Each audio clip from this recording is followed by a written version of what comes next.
बात करते हैं डेनियल सेल की। डेनियल सेल किसे कहते हैं, इसको थोड़ा देखते हैं। डेनियल सेल की एक कंडीशन थी कि इसमें ये गैल्वेनी सेल का ये एग्जांपल है, डेनियल सेल, ड्राई सेल और ये सब गैल्वेनी सेल के एग्जांपल है। बैटरी भी गैल्वेनी सेल का ही एग्जांपल है। ये कोई दो हमने कंटेनर ले लिए, एक में हमने जिंक की इलेक्ट्रोड को डिप किया और एक में हमने कॉपर की इलेक्ट्रोड को डिप किया। ये जो सॉल्यूशन था इसमें जिंक सल्फेट फिल कर लिया और एक में कॉपर सल्फेट।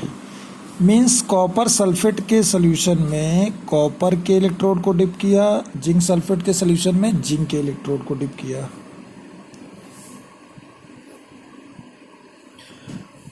और इन्हें एक वायर से कनेक्ट कर दिया, बोथ इलेक्ट्रोड को एक वायर से कनेक्ट कर दिया। फिर ये जो दोनों कंटेनर हैं इनको सॉल्ट ब्रिज से एक बेंट हमने ट्यूब लिया हॉलो, जिसमें सॉल्ट सॉल्यूशन को फिल कर दिया और ये दोनों कंटेनर के सॉल्यूशन में डिप कर दिया गया। जब ये डिप कर दिया गया तो ये जो सर्किट है कंप्लीट हो गया। इसी को सॉल्ट ब्रिज कहते हैं। जब तक ये नहीं कनेक्ट करेंगे तब तक करंट का फ्लो पॉसिबल नहीं होगा। हुआ क्या होगा, मेरी बात सुनिए। जब किसी इलेक्ट्रोड को उसके एक सॉल्यूशन में डिप करते हैं तो ये होता है हाफ सेल, इतना पार्ट। तो एक फर्स्ट हाफ सेल ये हो गया, सेकंड हाफ सेल ये हो गया, दो हाफ सेल हो गए। और जब दोनों हाफ सेल को किसी एक सॉल्ट ब्रिज से कनेक्ट करते हैं तो कंप्लीट सेल का फॉर्मेशन होता है। इसमें क्या होता है कि किसी एक डायरेक्शन में, जैसे जिंक और कॉपर में जिंक जो है वो मोर एक्टिव है, तो ये इलेक्ट्रॉन को डोनेट करने लगता है और इलेक्ट्रॉन को डोनेट करके कुछ इस तरह की कंडीशन बनाता है Zn2+। ये इलेक्ट्रॉन जो मूव करते हैं ये वायर के थ्रू कॉपर के इलेक्ट्रोड पर पहुंचते हैं।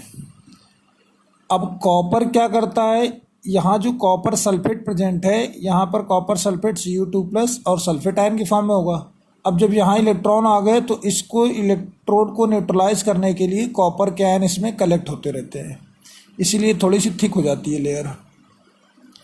तो कॉपर कलेक्ट होने लगता है। यहाँ से जिंक जो है वो इलेक्ट्रॉन को डोनेट कर रहा है, कॉपर के आयन इलेक्ट्रॉन को गेन करके कॉपर पर कलेक्ट हो जा रहे हैं। ये रिएक्शन जो होती है एट एनोड, ये रिएक्शन जो होती है एट कैथोड। मतलब जिंक वाली रिएक्शन एनोड और कॉपर वाली रिएक्शन कैथोड। एनोड पर हमेशा क्या होता है ऑक्सीडेशन और कैथोड पर क्या होता है रिडक्शन। तो ये जब दोनों कंडीशनें हैं, मतलब Zn जो है वो Zn2+ में कन्वर्ट हो रहा है।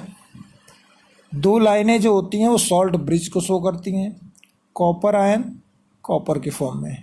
तो एक हाफ सेल तो ये हो गया जिंक और जिस फॉर्म में कन्वर्ट हो रहा है, एक लाइन इलेक्ट्रोड को शो करती है। तो एक इलेक्ट्रोड ये पूरा, ये दो पैरेलल लाइनें सॉल्ट ब्रिज को शो करती हैं और ये दूसरा इलेक्ट्रोड हो गया। और दोनों जब हाफ सेल को एक सॉल्ट ब्रिज से कनेक्ट कर देते हैं तो ये कंप्लीट सेल को एक्सप्रेस करने का मेथड है। तो ये पूरा प्रोसेस हो गया आपका डेनियल सेल का। और जैसे ही इलेक्ट्रॉन कॉपर पर पहुंचेंगे, जिंक से इलेक्ट्रॉन निकलकर कॉपर पर पहुंचे, वो इलेक्ट्रॉन अब क्या करते हैं कि वो इलेक्ट्रॉन जैसे ही पहुंचते हैं फिर उसकी अपोजिट डायरेक्शन में करंट का फ्लो होने लगता है।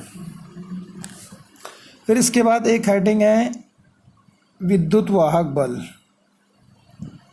विद्युत वाहक बल इसको कहते हैं इलेक्ट्रोमोटिव फोर्स, EMF। इसमें क्या होता है, किसी दो इलेक्ट्रोड के डिफरेंस को, किसी दो इलेक्ट्रोड के जो पोटेंशियल का डिफरेंस होगा उसे कहते हैं हम लोग ईएमएफ, इलेक्ट्रोमोटिव फोर्स, विद्युत वाहक बल। जनरली कैथोड माइनस एनोड कह सकते हो आप, लेकिन ये बात अधूरी है, इनकम्प्लीट है। इसका रीज़न अभी मैं बहुत अच्छे से दूंगा जब क्लास लूँगा, तो न्यूमेरिकल तभी कराएंगे, न्यूमेरिकल अभी नहीं कराएंगे। इसके अच्छे न्यूमेरिकल हैं लेकिन लॉजिकल हैं, इसलिए क्लास में ही पढ़ाएंगे इसको। कैथोड माइनस एनोड करना पड़ता है। कैथोड माइनस एनोड क्या करता है, तब होता है जब रिडक्शन पोटेंशियल दिया हो। क्या दिया हो? Reduction potential. जनरली जितने भी इलेक्ट्रोड पोटेंशियल होते हैं स्टैंडर्ड, वो कुछ इस तरह दिए होंगे, जैसे Zn2 प्लस Zn, इसकी कोई वैल्यू दी होगी। तो आप देखो यहाँ Zn2 प्लस Zn में कन्वर्ट हो रहा है, रिडक्शन पोटेंशियल। नहीं पिएगा। और Zn वाला जो है अगर इस तरह लिखा होता तो इसको ऑक्सीडेशन पोटेंशियल कहते हैं। ले आओ बना दी, लाओ।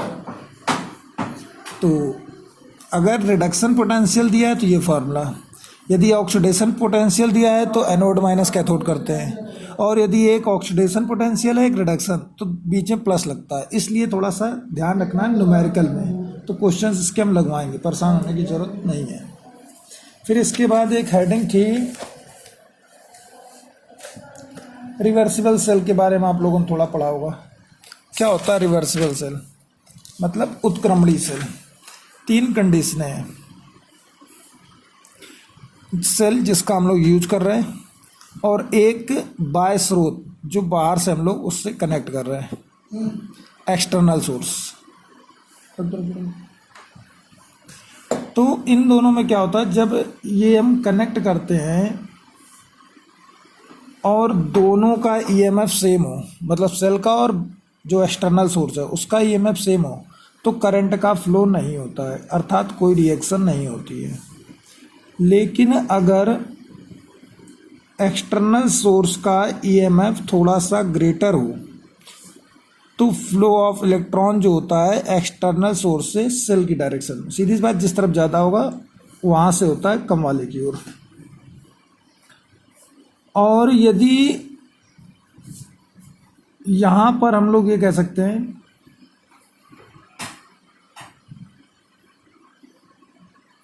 कि ईएमएफ अगर इसका थोड़ा सा कम हो तो अब करंट का फ्लो सेल से एक्सटर्नल सोर्स की डायरेक्शन में जाने लगेगा। तो ये कंडीशन है इसकी, ठीक है। अगर दोनों इक्वल हैं कोई रिएक्शन नहीं होगी, कोई फ्लो नहीं होगा। जिसका कम होगा, अगर एक्सटर्नल का ज़्यादा है तो ज़्यादा वाले से कम आएगा, हमेशा ये याद रखेंगे। मतलब एक्सटर्नल सोर्स से सेल की डायरेक्शन में आएगा, अगर सेल का ज़्यादा है तो सेल से एक्सटर्नल सोर्स की डायरेक्शन जाएगा। ये कंडीशनें हैं रिवर्सिबल सेल के। फिर इसके बाद हम लोग को पढ़ना था विद्युत रासायनिक शक्ति के स्रोत, इलेक्ट्रोकेमिकल पावर के जो भी सोर्सेस हैं। एक तो हम लोगों ने कल पढ़ा है ड्राई सेल, पहला यही है, शुष्क सेल इसे कहते हैं, इम्पोर्टेंट है थोड़ा। शुष्क सेल, ड्राई सेल।